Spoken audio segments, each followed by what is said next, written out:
নমস্কাৰ শিক্ষাগুৰুসকল, আপোনালোক সকলোকে মোৰ ইউটিউব চেনেল আমিনুল CRCCলৈ পুনৰ এবাৰ স্বাগতম জনাইছোঁ। আমাৰ শিক্ষকৰ 3 মাহৰ ডেট ৰেঞ্জত উপস্থিতি শিক্ষা হেতুত এক্সটাৰ্নেল ইভালুৱেটৰ জনে চাব বিচাৰিব। সেইটো কেনেকৈ চাব লাগে তাৰ কাৰণে আপোনালোকে ডেইলি চাব হ'লে আপোনালোকে নিজৰ স্কুল লগিন দিও চাব পাৰে, আৰু যদি 3 মাহৰ একেলগে চাব বিচাৰে তেতিয়াহ'লে CRCC লগিন দি চাব লাগিব। CRCC লগিন কৰি পেলাই এনে ধৰণৰ ডেশবৰ্ডটো পায়। ডেশবৰ্ডটো পোৱাৰ পাছত এই ৰিপৰ্টছত যদি আপোনালোকে ক্লিক কৰে, অকণ তললৈ নামি আহিব। ক্লিক কৰি লৈ পেলাই নামি আহি পেলাই আপোনালোকে দেখা পাব যে ষ্টাফ ডেট ৰেঞ্জ ৰিপৰ্ট বুলি অপশ্যনটো আছে, তাত আপোনালোকে ক্লিক কৰিব। তাত আপোনালোকে ক্লিক কৰাৰ লগে লগে আপোনালোকৰ আজিৰ তাৰিখটো গোটেই ক্লাষ্টাৰ শ্ব' কৰিব।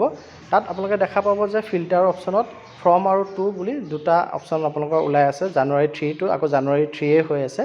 আপোনালোকে ইয়াত জানুৱাৰী 3 সলনি আপোনালোকে 2024 পৰা গৈ পেলাই 2023লৈ আহিব লাগিব। 23লৈ আহি পেলাই আপোনালোকে অক্টোবৰৰ 3, ছেপ্টেম্বৰৰ 3 যিমান লাগে আপোনালোকে চিলেক্ট কৰিব পাৰিব। মই অক্টোবৰৰ 3 চিলেক্ট কৰিছোঁ। চিলেক্ট কৰি লৈ পেলাই আপোনালোকে এতিয়া অক্টোবৰ 3, 2023 পৰা জানুৱাৰী 3, 2024লৈকে গোটেই ক্লাষ্টাৰটো ওলাই আহিব যদি আপোনালোকে গো বটনটো ক্লিক কৰে। আৰু ইয়াত চাওক 3 অক্টোবৰৰখিনি প্ৰথমতে গোটেই কেইখন স্কুল একেলগে দেখুৱাইছে, তাৰ তলত আকৌ 4 অক্টোবৰখিনি একেলগে দেখুৱাব। তেনেদৰে তলে ওলাই গৈ থাকিব গোটেই ক্লাষ্টাৰটো।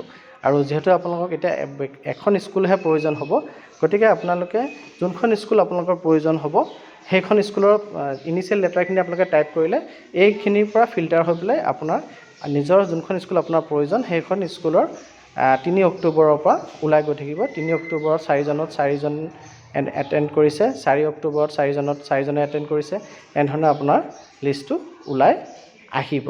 আৰু এইদৰে আপোনালোকে আপোনালোকৰ ক্লাষ্টাৰ লগিঙৰ জৰিয়তে আপোনালোকে গোটেই ক্লাষ্টাৰৰ প্ৰতিখন স্কুলকে এক্সট্ৰা ছেপাৰেটলি উলিয়াব পাৰে বা গোটেই ক্লাষ্টাৰ একেলগেও আপুনি চাব পাৰে।